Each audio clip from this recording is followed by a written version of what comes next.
Hello दोस्तों, आज ही class में हम लोग देखने वाले हैं फिजिक्स चैप्टर 2 का बीवीए ऑब्जेक्टिव क्वेश्चन, जो कि बिहार बोर्ड के द्वारा 2011 से लेकर और 2025 में पूछा गया है। तो चलिए सभी ऑब्जेक्टिव क्वेश्चंस को हम लोग देख लेते हैं। क्वेश्चन नंबर 1 कह रहा है, एक बिंदु आवेश Q से r दूरी पर विद्युत विभव का मान होता है। तो बिंदु आवेश के कारण जो विद्युत विभव का मान होता है वह 1/4 पाई एप्सिलॉन नॉट Q/r होता है। दूसरा नंबर क्वेश्चन कह रहा है कि विभव प्रवणता दूसरा नंबर क्वेश्चन मेरा कह रहा है कि विभव प्रवणता बराबर होती है। तो जो E बराबर होती है वो होती है dV/dx या dV/dr। मतलब दूरी की जगह पर x रखिए या रखिए उससे कोई फर्क नहीं पड़ता है। तो इसका आंसर हो जाएगा C, dV/dx।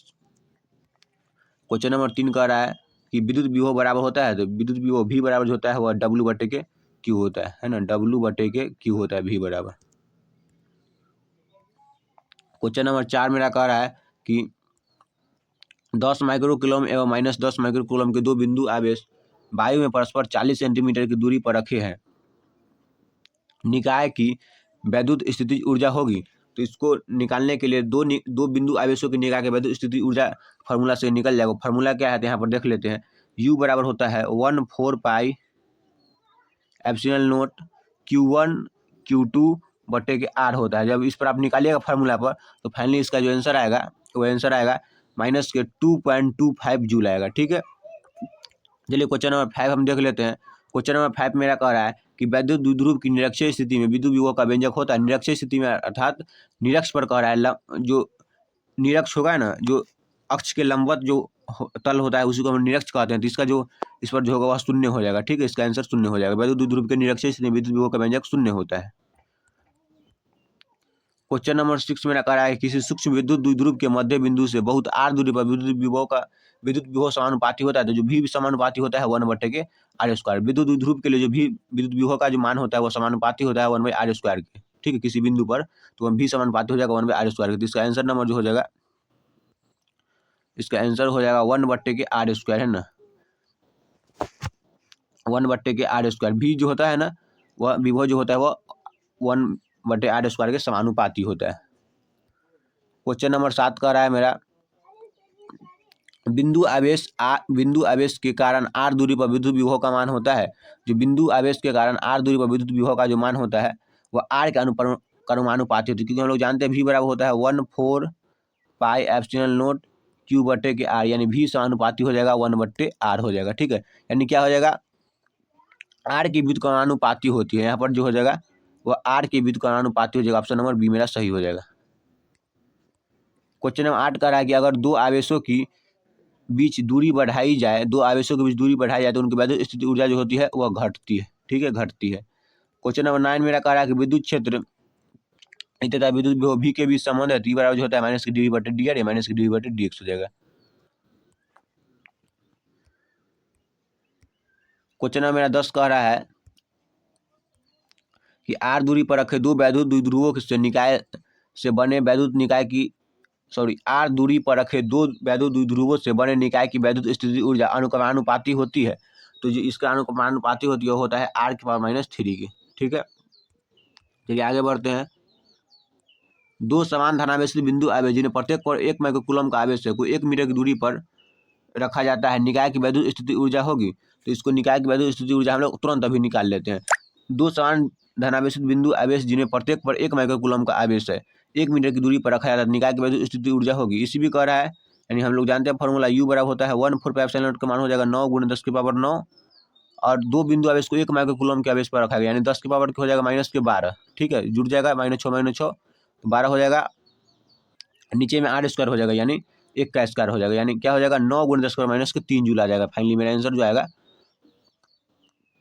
मेरा आंसर आएगा और आंसर मेरा आ गया 9 × 10⁻3। तो ये न्यूमेरिकल बेसिस क्वेश्चन, इसको सॉल्व करने पर आंसर आ जाता है। फाइनली मेरा आंसर आ गया 9 × 10⁻3 जूल, इसका आंसर आ जाएगा।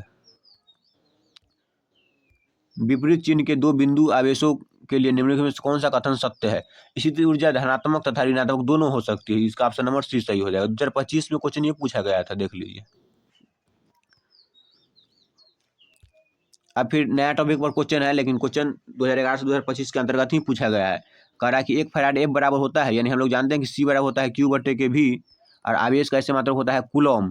विद्युत या विभवांतर का समांतर होता है वोल्ट, तो इसका हो जाएगा कूलॉम वोल्ट इनवर्स हो जाएगा। तो इसका आंसर जो हो जाएगा वह बी हो जाएगा। 1 फैराडे बराबर होता है वो 1 कूलॉम वोल्ट इनवर्स होता है। ठीक है। क्वेश्चन नंबर 2 कह रहा है कि एक समांतर पट्टिका संधारित्र की धारिता के लिए निम्न में से कौन सही है। तो समांतर पट्टिका संधारित्र की जो धारिता होती है ना, समांतर पट्टिका संधारित्र की जो धारिता होती है सी बराबर होता है एप्सिलॉन ए बटे के डी। ठीक है, एप्सिलॉन ए बटे के डी हो जाएगा। इसका ऑप्शन नंबर हो जाएगा हमारा बी। ठीक है, समांतर प्लेट संधारित्र की धारिता के लिए सी फार्मूला है सी बराबर एप्सिलॉन ए बटे के डी हो जाएगा। सी बराबर एप्सिलॉन, सॉरी इसका एप्सिलॉन ए बटे के डी तो हमारे ऑप्शन नंबर ए में है ना, हम बी में टिक कर दिए, सॉरी इसका ए हो जाएगा। तीसरा नंबर कह रहा है कि चित्र ए और बी के बीच समतुल्य धारिता है। तो चित्र ए और बी के बीच समतुल्य धारिता है, जब इसको सॉल्व करने पर पता चला कि इसका समतुल्य धारिता जो है वह ऑप्शन नंबर ए हो जाएगा, सी है, इसका सी हो जाएगा।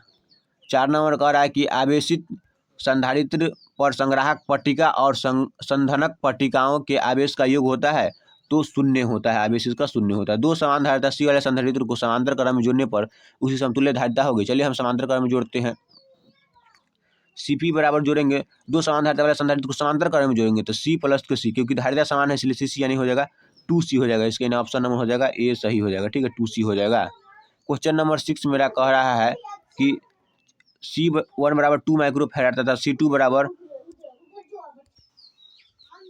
क्वेश्चन नंबर 6 C1 बराबर 2 माइक्रो फैराड C2 बराबर 4 माइक्रो फैराड के दो संधारित्रों को श्रेणी क्रम में जोड़ा जाता है और उनके सिरे के बीच 1200 वोल्ट विभवांतर भी का आरोपित किया जाता है। तो 2 माइक्रो फैराड धारिता वाले संधारित्र के बीच विभवांतर होगा। इसका जो आंसर हो जाएगा आपका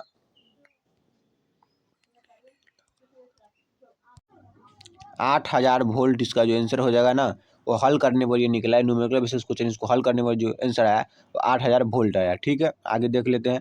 करा 3 संधारित्र जिन्हें प्रत्येक की धारिता सी है श्रेणी क्रम में जोड़े गए हैं, परिणामी धारिता का मान होगा। अगर आप संधारित्र को श्रेणी क्रम में जोड़ते हैं तो 1/c से बराबर हो जाएगा 1/के C1 प्लस के 1/के C प्लस के 1/के C, क्योंकि धारिता का जो सी है ना वो समान है, इसलिए 1/c plus 1/c plus 1/c हो जाएगा। जब इसको आप जब भिन्न का जोड़ करके जब इसको व्युत्क्रम कीजिएगा पलटिएगा तो जिसका जो है फाइनली आंसर आएगा वह आएगा C/3। ठीक है, क्या आएगा C/3 आ जाएगा इसका आंसर।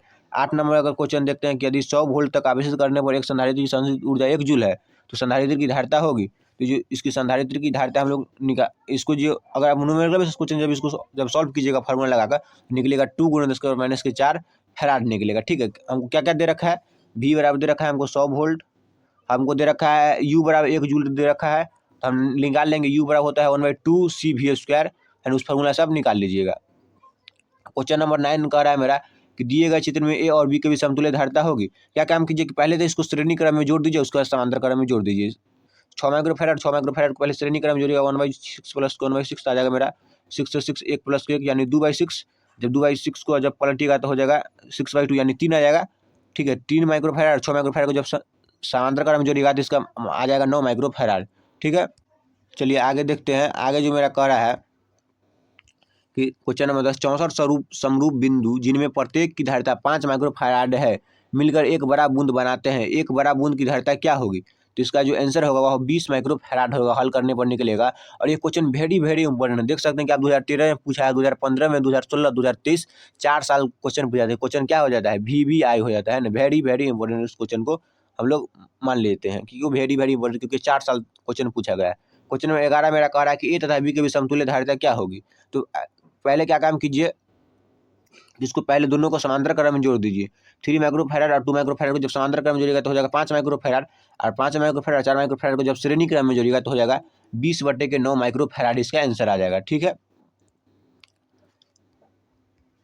12 नंबर क्वेश्चन मेरा कह रहा है कि ए तथा बी बिंदु के बीच समतुल्य धारिता होगी। तो जो इसका आंसर हो जाएगा सॉल्व करने पर, जो इसका आंसर आ रहा है, जो इसका आंसर आ गया है मेरे पास, जो इसका आंसर आया है सॉल्व करने पर 4/3 माइक्रो फैराड, जो कि कहीं नहीं दिया गया है। ठीक है, ऑप्शन नंबर बी में होगा लेकिन प्रिंटिंग मिस प्रिंटिंग है, तो इसका आंसर जो होगा 4/3 माइक्रो फैराड हो जाएगा। इसको सॉल्व करने पर आया है। क्वेश्चन नंबर मेरा 13 कह रहा है, कि कथन 1 किसी वस्तु को ऋणावेशित करने पर उसके द्रव्यमान में अल्प वृद्धि होती है। कथन 2 मेरा कह रहा है कि आवेशन की क्रिया इलेक्ट्रॉन के हस्तांतरण के कारण होती है। तो इसका जो हो जाएगा वह क्या है कि दोनों कथन सही है तथा कथन 2 कथन 1 की सही व्याख्या है। इसका ऑप्शन नंबर जो हो जाएगा वह ए हो जाएगा इसका पूरा राइट। ठीक है, चलिए आगे बढ़ते हैं।